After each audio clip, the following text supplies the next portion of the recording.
لله نحمده ونستعينه ونستغفره ونؤمن به ونتوكل عليه ونعوذ بالله من شرور أنفسنا ومن سيئات أعمالنا من يهده الله فلا مضل له ومن يضلله فلا هادي له ونشهد أن لا إله إلا الله وحده لا شريك له ونشهد أن سيدنا ونبينا ومولانا محمدا عبده ورسوله أما بعد فأعوذ بالله من الشيطان الرجيم بسم الله الرحمن الرحيم وأنكحوا الأيام منكم والصالحين من عبادكم وإمائكم إن يكونوا فقراء يغنيهم الله من فضله والله سميع عليم وقال تبارك وتعالى والذين آمنوا واتبعتهم ذريتهم بإيمان ألحقنا بهم ذريتهم وما ألتناهم من عملهم من شيء كل امرئ بما كسب رهين صدق الله مولانا العظيم اللهم صل على سيدنا محمد في أول كلامنا اللهم صل على سيدنا محمد في أوسط كلامنا اللهم صل على سيدنا محمد في آخر كلامنا اللہ کے نام سے شروع کرتا ہوں جو بڑا مہربان نہایت بار بار رحم کرنے والا ہے ہر قسم کی حمد و ستائش تمام قسم کی تعریفوں کے لائق وہی ایک اللہ پاکی ذات ہے جو ہم سب کا پیدا کرنے والا اور پالنے والا ہے ساری کائنات کا خالق حقیقی اور ہر ذرے کا مالک و مختار ہے جو چاہتا ہے وہ کرتا ہے اس کے کرنے کرانے میں اس کے قوت و طاقت میں اس کے روح اور دبدبے میں اس کے ارادے اور فیصلے میں کوئی اس کا شریک نہیں کوئی اس کا پارٹنر نہیں کوئی اس کا ہمسر نہیں ہے وہ ایک ہے یکتا ہے ہمیشہ سے ہے اور ہمیشہ رہے گا وہ پاک پروردگار عالم اتنی بڑی طاقتوں کا قدرتوں کا مالک ہے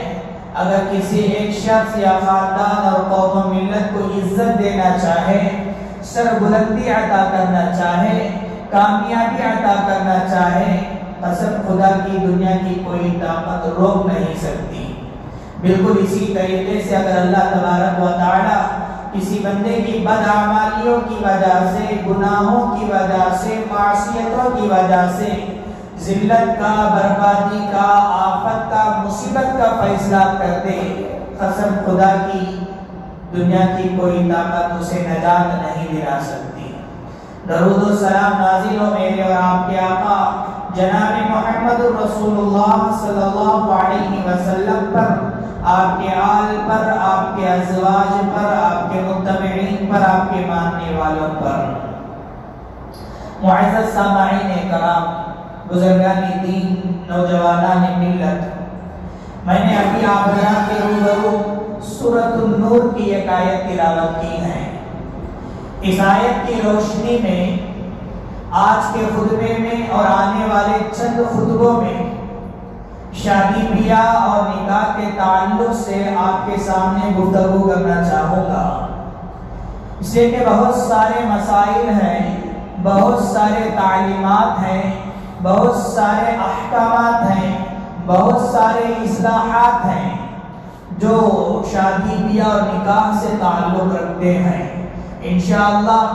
یہ تمام تعلیمات یہ تمام مسائل یہ تمام اصلاحات یہ تمام احکامات پر آج اور آنے والے چند خطبوں میں انشاءاللہ آپ کے سامنے پیش کیا جائے گا۔ حضرات میں نے سورۃ النور کی ایک آیت تلاوت کی، اللہ تبارک و تعالی نے ارشاد فرمایا وَأَنكِحُوا الْأَيَامَ مِنكُمْ، تم میں سے جو مرد اور عورت بغیر نکاح کے ہیں ان کا نکاح کرا دو، وَالصَّالِحِينَ مِنْ عِبَادِكُمْ وَإِمَائِكُمْ، اور تمہارے پاس جو غلام اور لونڈیاں ہیں ان میں سے جو نیک ہیں ان کا بھی نکاح کرا دو، إِن يَكُونُوا فُقَرَاءَ يُغْنِيهِمُ اللَّهُ مِنْ فَضْلِهِ، اگر غریب ہیں، فقیر ہیں، کنگال ہیں تو اللہ تبارک و تعالی نکاح کے برکت سے ان کو بے نیاز کر دے گا، مالدار بنا دے گا، غنی بنا دے گا۔ واللہ سمیع علیم، بے شک اللہ تبارک و تعالی یقیناً سننے والا اور خوب جاننے والا ہے، وسعت والا ہے۔ حضرت آپ نے ترجمے سے ملاحظہ کیا کہ اس آیت میں اللہ تبارک و تعالی نے 3 باتوں کا حکم دیا، 3 باتیں بتائی ہیں۔ سب سے پہلی بات یہ ہے کہ معاشرے میں جو بھی انسان جو نکاح کے عمر کو پہنچا ہوا ہو اسے بغیر نکاح کے رہنا نہیں ہے، اسے بغیر نکاح کے رہنا نہیں ہے، اس لیے کہ معاشرے میں اخلاقی بگاڑ تب پھیلتے ہیں، معاشرے میں اخلاقی برائیاں تب پھیلتے ہیں، معاشرتی مسائل جب جنم لیتے ہیں، معاشرے میں بے حیائی تب پھیلتے ہیں جبکہ مرد اور عورت میں سے جو نکاح کے عمر کو پہنچے ہوئے ہیں لیکن وہ اپنے خواہشات کو مکمل کرنے کے لیے، اپنے خواہشات کی تکمیل کے لیے جائز راستہ نہیں ہے تو ان کے قدم بھٹکتے ہیں، بہکتے ہیں، وہ غلط راستوں پر چل دیتے ہیں۔ اسی لیے اللہ تبارک و تعالی نے فرمایا کہ وَأَنكِحُوا الْأَيَامَ مِنكُمْ، تم میں سے جو مرد اور عورت نکاح کے عمر کو پہنچے ہوئے ہیں ان کا نکاح کرا دو۔ والدین سے خطاب ہے، سرپرستوں سے خطاب ہے، ذمہ داروں سے خطاب ہے، اپنے بچوں کو جو نکاح کے عمر کو پہنچے ہوئے ہیں، اپنی بچیاں جو نکاح کے عمر کو پہنچے ہوئے ہیں ان کا نکاح کرا دو۔ اللہ تبارک و تعالیٰ نے اس آیت میں سب سے پہلا حکم، سب سے پہلی بات بتائی۔ اب ذرا غور فرمائیں، اس آیت میں اس بات میں وہ تمام لوگ داخل ہو گئے، مرد اور عورت میں، چاہے وہ مرد ہو چاہے وہ عورت ہو، جو بلوغت کے عمر کو پہنچے ہوئے ہیں، بالغ ہو چکے ہیں، ان کا نکاح کرانا ہے۔ اور اسی طرح سے اگر کسی کا طلاق ہو گیا ہے تو عدت کے بعد عورت کو بھی بغیر نکاح کے رہنا نہیں ہے، یعنی ان کا بھی نکاح کرا دو اور لڑکے کا بھی نکاح کرا دو۔ اور اسی طرح سے اگر کوئی عورت خلا لی ہوئی ہے تو عدت کے بعد اس کا بھی نکاح کرا دو اور لڑکے کا بھی نکاح کرا دو۔ اور اسی طرح سے متوفی عنہا زوجہا، میاں بیوی میں سے دونوں میں سے کوئی ایک انتقال کر گیا، اگر بیوی انتقال کر گئی تو شوہر کو نکاح کے بغیر رہنا نہیں ہے، اور شوہر انتقال ہو گیا تو بیوی کو عدت کے بعد نکاح کے بغیر رہنا نہیں ہے۔ ان تمام تصورات میں چاہے وہ مرد ہو چاہے وہ عورت ہو، کسی کو بھی نکاح کے بغیر رہنا نہیں ہے۔ مطلقہ عورت ہے، طلاق ہو گئی ہے تو عورت کو عدت کے بعد نکاح کی فکر کرنا چاہیے، اور اسی طرح خلا لی ہوئی ہے تو خلا کی عدت کے بعد والدین کو چاہیے کہ دوسرا نکاح کرانے کی فکر کرنا چاہیے۔ اور اسی طرح سے متوفی عنہا زوجہا، میاں بیوی میں سے کوئی ایک انتقال کر جائے تو دوسرے کو نکاح کے بغیر رہنا نہیں ہے۔ شریعت نے یہی تعلیمات دی ہیں۔ اسی لیے اکابرین میں سے کسی کا قول ہے، ہمارے اکابر جو گزرے ہیں، سلف جو گزرے ہیں، اولیاء کرام جو گزرے ہیں، ان میں سے کسی ایک کا کہنا ہے کہ اگر میری زندگی میں ایک دن دن اگر باقی رہ گئی، ایک دن کے بعد میری موت آ جائے گی، تو وہ ایک دن بھی میں بغیر نکاح کے رہنا پسند نہیں کروں گا۔ شریعت نے یہی تعلیم دی ہے کہ وَأَنكِحُوا الْأَيَامَ مِنكُمْ، چاہے وہ مرد ہو یا عورت نکاح کے عمر کو پہنچا ہوا ہو تو انہیں چاہیے کہ ان کا نکاح کرا دو۔ دوسری بات اس آیت کے اندر وَالصَّالِحِينَ مِنْ عِبَادِكُمْ وَإِمَائِكُمْ، اللہ تعالیٰ نے فرمایا کہ نکاح صرف آزاد مرد اور آزاد عورت کے لیے ہی نہیں، بلکہ نکاح غلام کے لیے بھی ہے، لونڈی کے لیے بھی ہے۔ پرانا زمانہ غلاموں کا تھا، جس طرح بازار میں سے ہم لوگ سامان خرید کر لے کر آتے ہیں، پرانے زمانے میں، قدیم زمانے میں بالکل اسی طرح سے غلاموں کو خرید کر لایا جاتا تھا، لونڈیوں کو، باندیوں کو خرید کر لایا جاتا تھا۔ اللہ تبارک و تعالیٰ نے ان کے لیے بھی فرمایا تمہارے پاس جو خدمت کے لیے جو غلام ہیں، جو لونڈیاں ہیں، باندیاں ہیں، جو نیک ہیں، ان کا بھی نکاح کرا دو، اس لیے کہ وہ بھی انسان ہیں، ان کے بھی رغبات ہوتے ہیں، ان کے بھی جذبات ہوتے ہیں، ان کے بھی خواہشات ہوتے ہیں، ان کے بھی ارمانیں ہوتی ہیں۔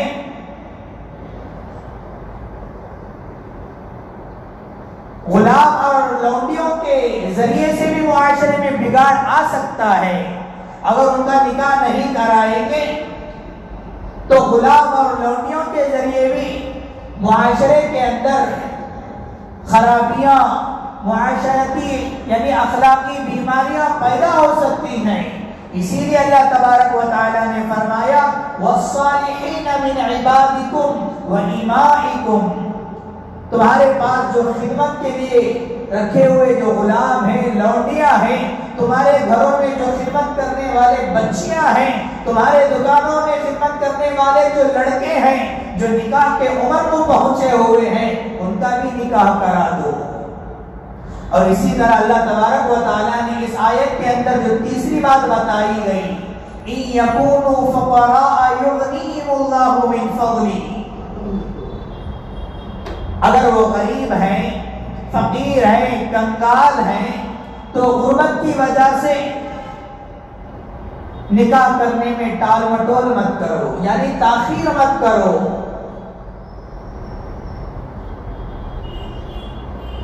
اس لیے کہ اللہ تبارک و تعالیٰ نے نکاح کے اندر ایسی برکتیں رکھی ہیں، ایسی رحمتیں رکھی ہیں، اسی لیے نکاح رزق کے اسباب میں سے ایک اہم ترین سبب ہے۔ جہاں اللہ تعالیٰ رزق میں برکت دیتا ہے، ان میں سے ایک اہم سبب، اہم ریزن نکاح بھی ہے۔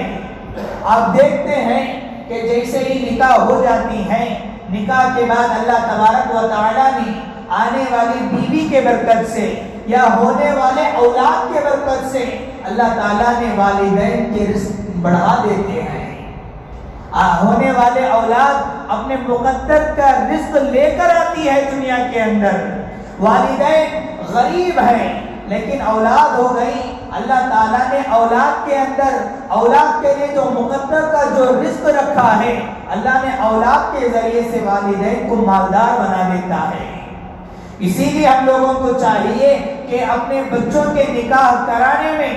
غربت کی وجہ سے ٹال مٹول نہیں کرنا چاہیے۔ اللہ تبارک و تعالیٰ خود فرماتا ہے إِن يَكُونُوا فُقَرَاءَ يُغْنِيهِمُ اللَّهُ مِنْ فَضْلِهِ، غربت کی وجہ سے نکاح میں تاخیر مت کرو، ٹال مٹول مت کرو، اس لیے کہ اللہ تبارک و تعالیٰ اس نکاح کے برکت سے، اس نکاح کے ذریعے سے تمہیں مالدار بنا دے گا، تمہیں بے نیاز بنا دے گا، تمہیں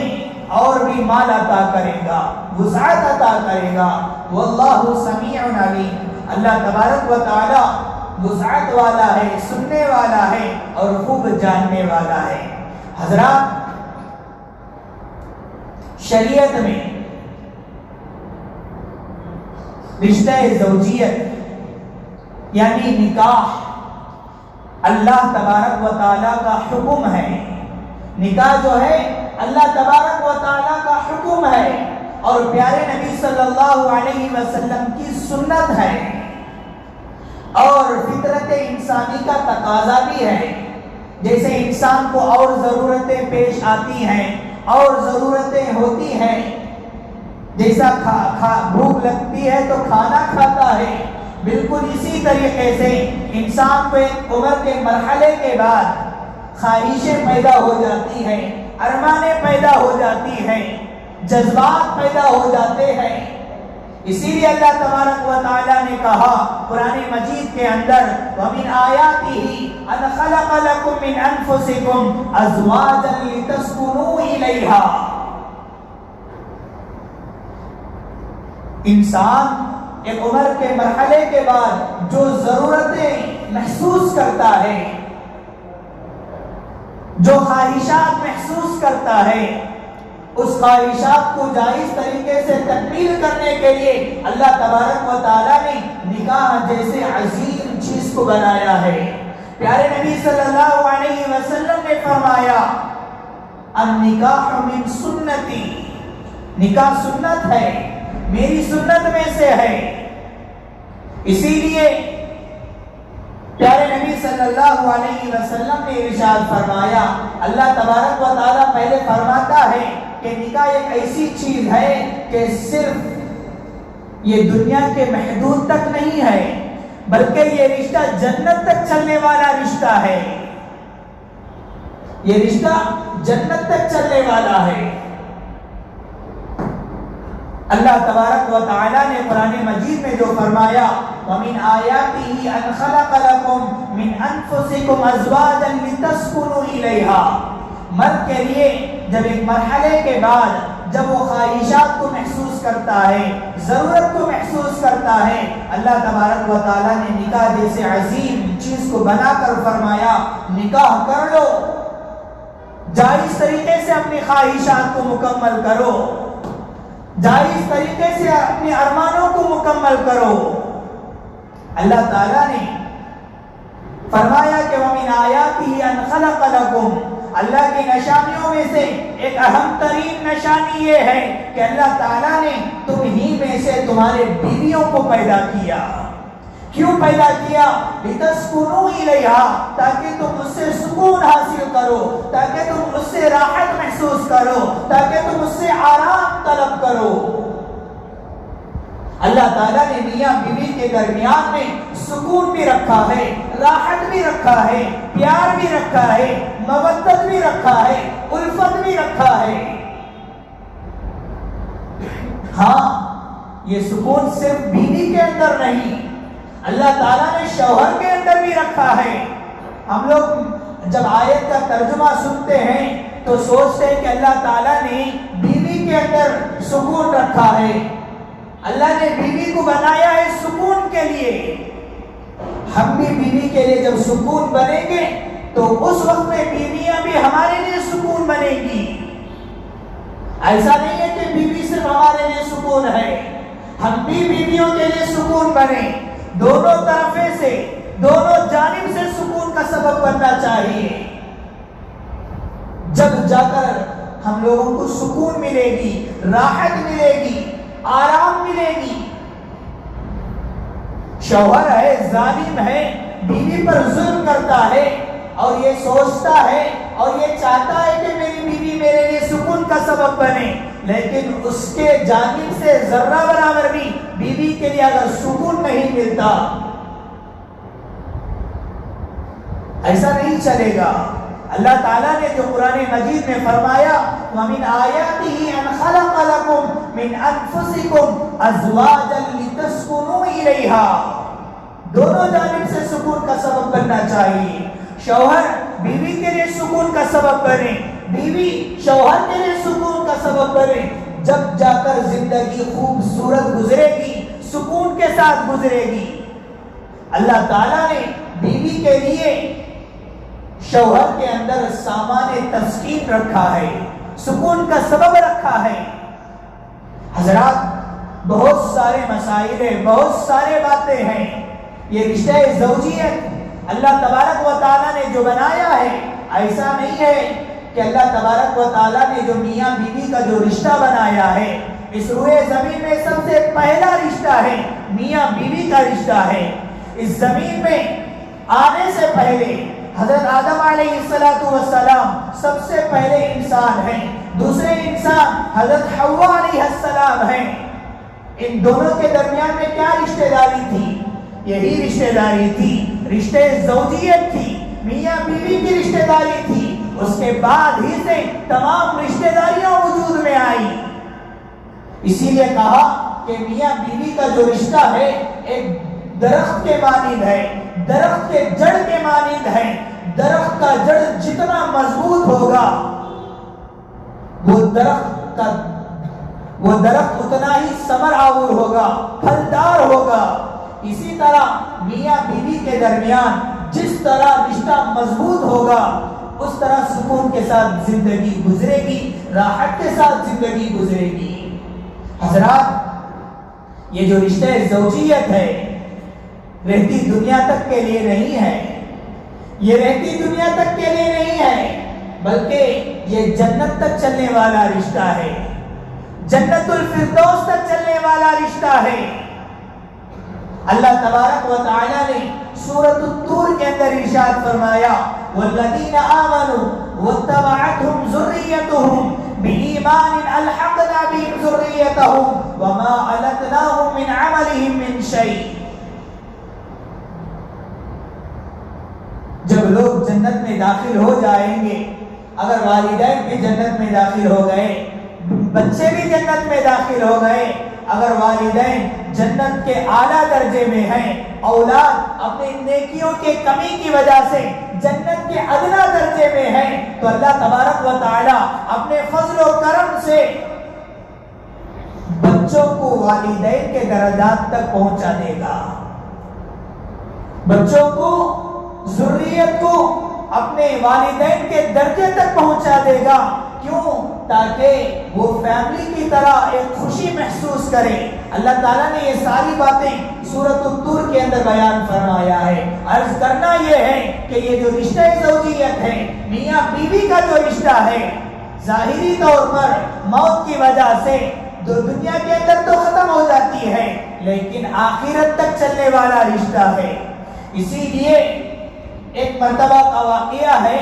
حضرت عائشہ صدیقہ رضی اللہ عنہا اور حضرت فاطمہ رضی اللہ عنہا دونوں بیٹھی ہوئی ہیں، دونوں کے درمیان خاص عمر کا فرق نہیں تھا، کچھ عمر کا فرق تھا، اس لیے حضرت فاطمہ رضی اللہ عنہا اور حضرت عائشہ رضی اللہ عنہا ایک مرتبہ دونوں بیٹھ کر بات کر رہی ہیں، گفتگو کر رہی ہیں، دل لگی کر رہی ہیں، گویا کہ ایک ماں اور بیٹی کے جیسا ایک مرتبہ ہے۔ تو دونوں بیٹھے ہوئے ہیں، حضرت فاطمہ رضی اللہ عنہا مسکرائی، جیسے ہی حضرت فاطمہ رضی اللہ عنہا نے مسکرائی تو حضرت عائشہ رضی اللہ عنہا نے پوچھا کہ بیٹی کیا بات ہے، کیوں مسکرا رہی ہیں؟ تو حضرت فاطمہ رضی اللہ عنہا کہنے لگی کہ امی جان، میں یہ سوچ کر مسکرا رہی ہوں کہ آپ کے والد حضرت ابوبکر صدیق رضی اللہ عنہ ہیں، جبکہ میرے والد دونوں جہاں کے سردار تاجدار مدینہ محمد عربی صلی اللہ علیہ وسلم ہیں۔ جیسے ہی یہ کہنا تھا، حضرت عائشہ رضی اللہ عنہ تڑپ جاتی ہیں۔ اس کے بعد حضرت عائشہ رضی اللہ عنہ کہتی ہیں کہ اے فاطمہ، یہ بات تو تم نے سچ کہا، ہم کو ایمان ملا پیارے نبی صلی اللہ علیہ وسلم کے صدقے، ہم لوگوں کو قرآن ملا پیارے نبی صلی اللہ علیہ وسلم کے صدقے۔ خوب تعریفیں کرتی ہیں حضرت عائشہ صدیقہ رضی اللہ عنہ پیارے نبی کی۔ اس کے بعد حضرت عائشہ رضی اللہ عنہ بھی بہت ذہین تھی، بہت فطین تھی، بہت چالاک تھی۔ اس کے بعد حضرت عائشہ رضی اللہ عنہ مسکراتی ہیں اور کہتی ہیں کہ اے فاطمہ، میرے ذہن میں بھی ایک بات آئی ہے۔ تو حضرت فاطمہ رضی اللہ عنہ پوچھتی ہے کہ امی جان بتائیں کہ وہ بات کیا ہے؟ تو حضرت عائشہ صدیقہ رضی اللہ عنہ فرماتی ہیں کہ بیٹی، جب تم جنت میں جاؤ گی، ہر عورت اپنے شوہروں کے ساتھ جنت کے اندر جائے گی، شوہروں کے ہاتھ پکڑ کر جنت میں جائے گی۔ حضرت عائشہ رضی اللہ عنہا فرماتی ہیں کہ جب میں جنت میں جاؤں گی، یعنی آپ جنت میں جائیں گی، تو آپ کا ہاتھ حضرت علی رضی اللہ عنہ کے ہاتھ میں ہوگا۔ جب میں جنت میں جاؤں گی تو دونوں جہاں کے سردار تاجدار مدینہ محمد عربی صلی اللہ علیہ وسلم کے ہاتھ میں میرا ہاتھ ہوگا۔ جیسے ہی یہ کہنا تھا، حضرت فاطمہ رضی اللہ عنہا تڑپ جاتی ہیں۔ ایسی دل لگی، ایسی باتیں، ایسی گفتگو ہوتی رہتی تھی۔ الغرض کہنا یہ ہے کہ میاں بیوی کا جو رشتہ ہے، اس سے پتہ چلتا ہے کہ میاں بیوی جنت کے اندر بھی رہے گی، جنت کے اندر بھی رہیں گے۔ تو یہ رشتہ جو رشتہ زوجیت ہے، میاں بیوی کا جو رشتہ ہے، وہ جنت تک چلنے والا رشتہ ہے۔ عزیزان گرامی، اسی طرح سے قرآن کہتا ہے کہ اس دنیا میں جتنے رسول آئے، جتنے پیغمبر آئے، جتنے نبی آئے، تمام نبیوں نے، تمام رسولوں نے نکاح کیے ہیں، تمام رسولوں کے اولاد بھی ہوئے ہیں، البتہ سوائے ایک کا دکا کے، سوائے حضرت عیسیٰ علیہ السلام نے نکاح نہیں کیا اور حضرت یحییٰ علیہ السلام کا نکاح نہیں ہوا۔ اس کے علاوہ سارے نبیوں، سارے رسولوں نے نکاح کیا ہے۔ اسی کو اللہ تعالیٰ نے قرآن مجید میں فرمایا، وَلَقَدْ أَرْسَلْنَا رَسُولًا مِّنْهُمْ أَزْوَاجًا۔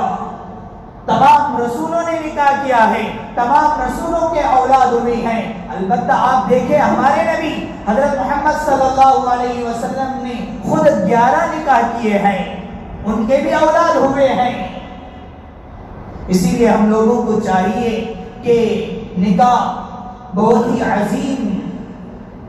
چیز ہے، عظیم سنت ہے، رسولوں کی سنت ہے، انبیاء کرام کی سنت ہے۔ حضرات اسی طرح سے شریعت کہتی ہے نکاح کے ذریعے سے تم اپنے دین کو محفوظ کرو،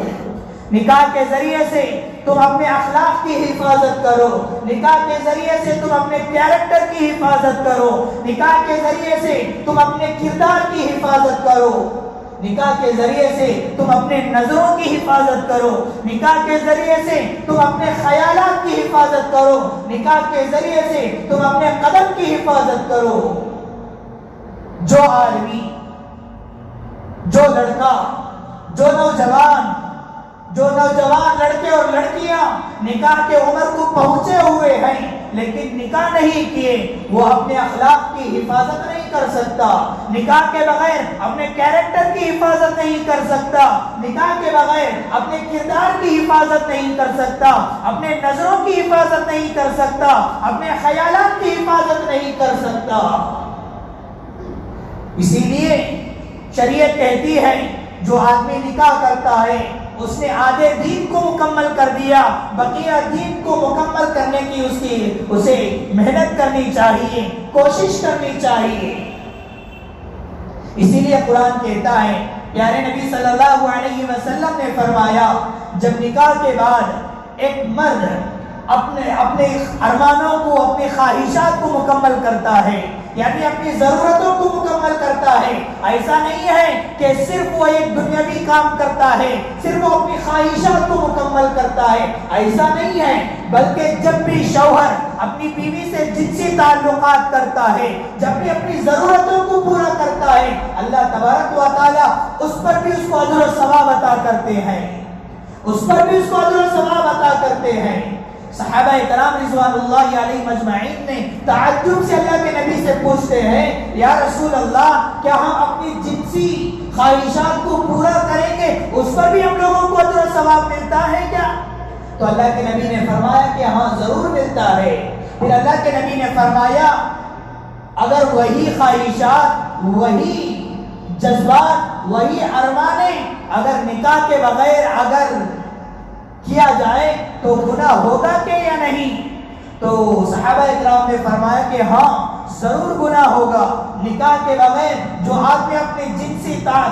جنسی خواہشات کو مکمل کرتا ہے، اپنے ارمانوں کو، اپنی خواہشات کو مکمل کرتا ہے تو وہ زنا کہلائے گا، وہ کبیرہ گناہوں میں سے گناہ کہلائے گا۔ تو اللہ کے نبی نے فرمایا بالکل اسی طریقے سے اگر جائز طریقے سے کوئی آدمی نکاح کرتا ہے، اس کے بعد اپنی خواہشوں کو، اپنے ضرورتوں کو پورا کرتا ہے، تو اللہ تبارک و تعالیٰ اس کے جائز خواہشات کو پورا کرنے پر بھی اللہ تبارک و تعالیٰ اسے اجر و ثواب عطا کرتے ہیں۔ اسی لیے دیکھیے اللہ پیارے نبی صلی اللہ علیہ وسلم نے فرمایا